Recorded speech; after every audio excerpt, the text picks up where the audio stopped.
Yazad. May your blessings protect me and my loved ones and ease all our difficulties in life. Please accept my humble offerings to you today. Amen.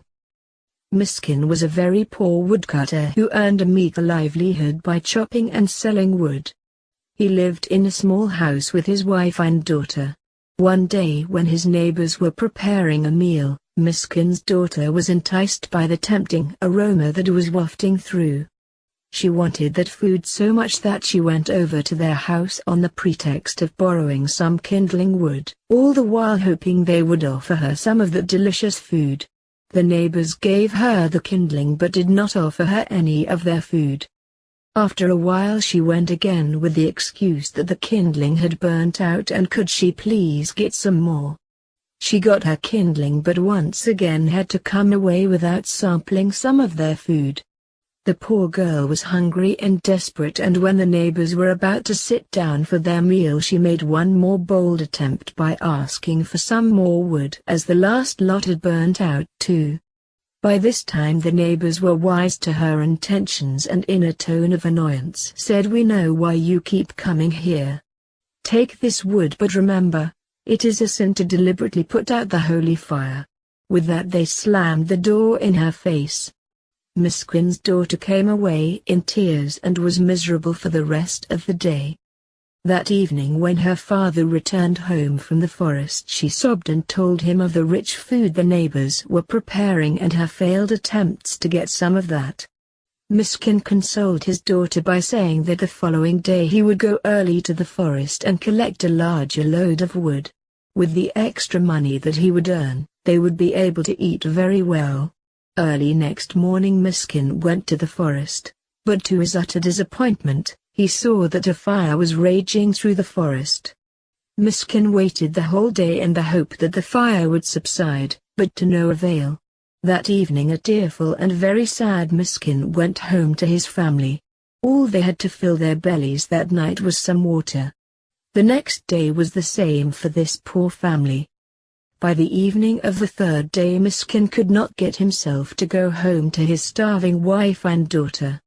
His sobs of despair attracted the attention of 5 angels: Behram Yazad, Adhi Behest Yazad, Meher Yazad, Bahman Yazad and Sarosh Yazad, all dressed in robes of white, green and yellow, who were passing by. They approached Miskin, and Behram Yazad, the angel for solving human problems, asked him, "Why are you weeping?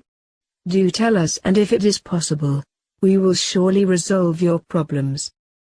Miskin at first did not want to share his woes with them, but then the burden on his heart was too great and he poured out his tale, telling them of his daughter's humiliating experience with his selfish neighbors and of his promise to her to bring home extra money for a good meal, and finally of the tragic forest fire that had them all starving for the past 3 days.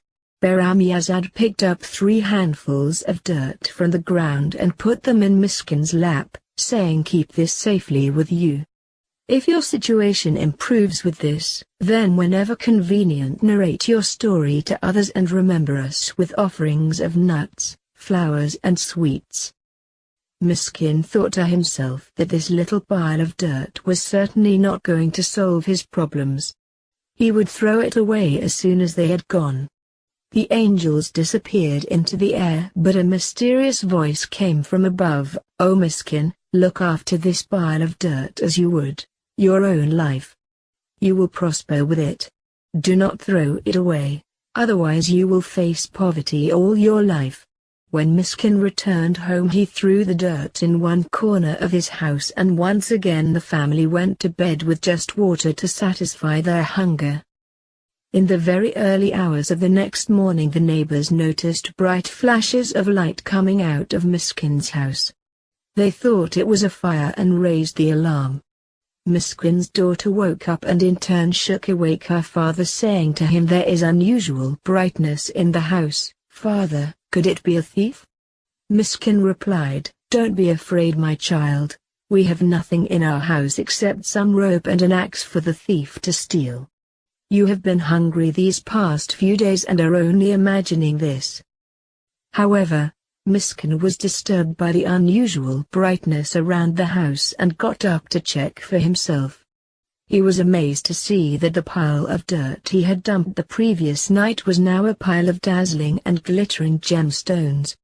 Miskin put these away safely and went back to bed. In the morning Miskin thanked Ahura Mazda for his good fortune and went to the market to sell one of his precious stones. The first jeweler he visited was so amazed to see the piece that he asked Miskin to name his own price for the piece. Thinking that the man could not be serious, Miskin went to another jeweler to get the gem valued. "In all the years that I have traded here I have never seen a stone as precious as this," said this old jeweler. "I will pile 3 different lots of money and you can toss your gem and take away whatever pile of money it lands on," he explained. Miskin tossed his gem and it landed on the largest pile of money. Miskin now went shopping for groceries. He bought the choicest items and hired a laborer to deliver the groceries to his house. He also bought nuts, fruits and flowers, and these he distributed to the people he met on his way home. In the meantime at Miskin's house, his wife and daughter refused to accept the groceries, convinced that the poor laborer had brought these to the wrong address. These will surely belong in a rich man's house. As they were arguing over this, Miskin arrived home. "We are starving and there is not a crumb to eat in the house, and here are all these groceries that are supposed to be ours," exclaimed his puzzled daughter to Miskin. "Have you been out robbing someone?" Miskin smiled as he told his family, "These, my dears, have been bestowed upon us by God," and so saying he told them the whole story from the time he met the 5 angels near the burning forest to the time he got the large pile of money at the jeweler's in exchange for one of his gemstones. It was not long before Miskin had a house built that even humbled the king's palace by comparison. One day as the king was passing by he was astonished to see this house that was more palatial than his own. Upon making inquiries the king was told that Miskin, who was a simple woodcutter, had risen from rags to riches through the grace of God, and was the owner of that beautiful home. The king was intrigued, and this made him wonder whether such a man would be humble or arrogant. To test this, he decided to send a platter of food from his own table to Miskin's house.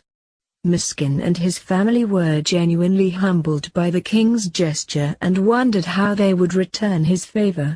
In the end Miskin returned the king's platter with a large dazzling diamond from his collection.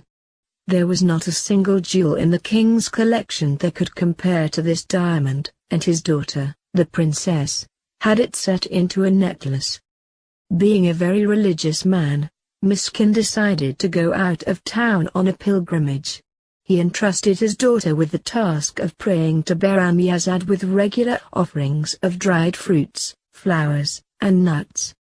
Miskin's daughter had many friends now, and one day they were at a local pond where they met the princess who had come to bathe there with her servants.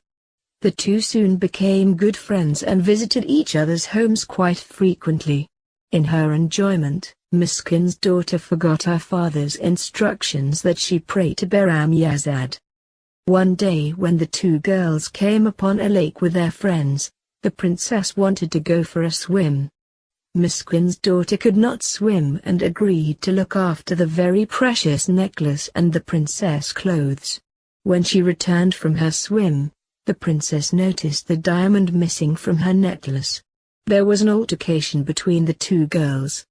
The princess accused Miskin's daughter of stealing the diamond from her necklace. Her pleas of innocence fell on deaf ears, and a very angry princess went home and complained to her father the king that jealousy had prompted Miskin's daughter to steal her diamond. The king was furious. He ordered that all of Miskin's possessions be confiscated and his wife and daughter be thrown into jail. Miskin in the meanwhile was on his way home when he was waylaid by bandits and robbed. Upon coming home he was informed of his family's arrest and went straight over to the king for an audience. "Your Highness," said Miskin in a reverential tone, It is unbecoming for the man of the house to sit at home while his wife and daughter languish in jail. Please release them from the jail and let me take their place instead." The king agreed to this and Miskin went to jail instead of his family. That night an angel appeared in his dream and spoke, "You were granted so much wealth and happiness in your life, but you failed to make a simple offering to Behram Yazad." Miskin realized that his daughter's forgetful ways had brought all this upon them. He was very sorry and pleaded for mercy. "Very well," said the angel, "in the morning when you wake up you will find some coins under your pillow and you will be granted your freedom. Find someone to buy you nuts, dried fruits, and flowers and pray to Behram Yazad with these offerings." When Miskin woke up the next morning he found the coins under his pillow, and soon after he was set free. Outside the jail he stopped a horse rider and requested him to buy the items for his offering. "I am in a hurry to buy clothes for my son's wedding," the man said. "I have no time to fetch these things for you." So saying, the man rode off.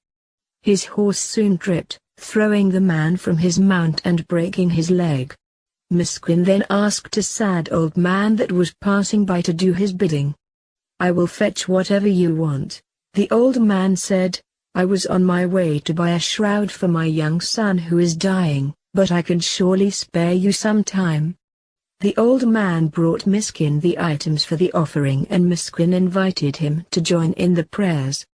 Miskin narrated his story and together they prayed to Behram Yazad for the health and happiness of their families.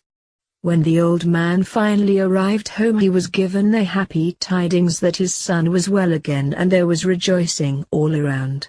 This established the old man's faith in Behram Yazad and he too became a regular devotee. One day, not long after, the king, queen and princess were taking a stroll in their garden when a large bird flew over and dropped the missing diamond at their feet. They were very sorry for what they had done to Miskin and his family and the king personally apologized to them. Miskin said to the king, "You have shamed our family with your accusations of theft. What man will ever marry my daughter now?" Seeing the truth in this, the king and queen asked for his daughter's hand in marriage to their only son, the prince. They were one family now and visited each other's homes often. On one such occasion when the king and queen were over at Miskin's house the queen noticed that Miskin had laid out these offerings and was praying. "What is the significance of these fruits, nuts and flowers?" she jokingly asked Miskin. "They are the source of all our happiness," Miskin replied and enlightened her about the blessings of Behram Yazad. "I have lost my brothers for the past 7 years," the queen said to Miskin. "If they should turn up I will make your story renowned throughout our kingdom." Together they made an offering to Behram Yazad and prayed for the safe return of the queen's brothers. 3 days later the brothers suddenly came back to the queen. With her belief in the powers of Behram Yazad firmly cemented, the very joyous queen made this story known far and wide throughout the kingdom and advised the citizens to have faith in Behram Yazad too. When our great priests left Iran by ship to save our religion, there was a huge storm and it is only with your divine help, Behram Yazad, that our eternal fire was saved and preserved in the holy fire temple that was established in New Dwarka, India. Just as Miskin and his family's desires were fulfilled, just as the old man's son rose up from his deathbed, just as the queen's brothers mysteriously returned after 7 years, so too, Behram Yazad, may you bestow your blessings upon my family and may all our problems be resolved. May Almighty Ahura Mazda resolve all our difficulties and may peace be upon all of the world. Amen.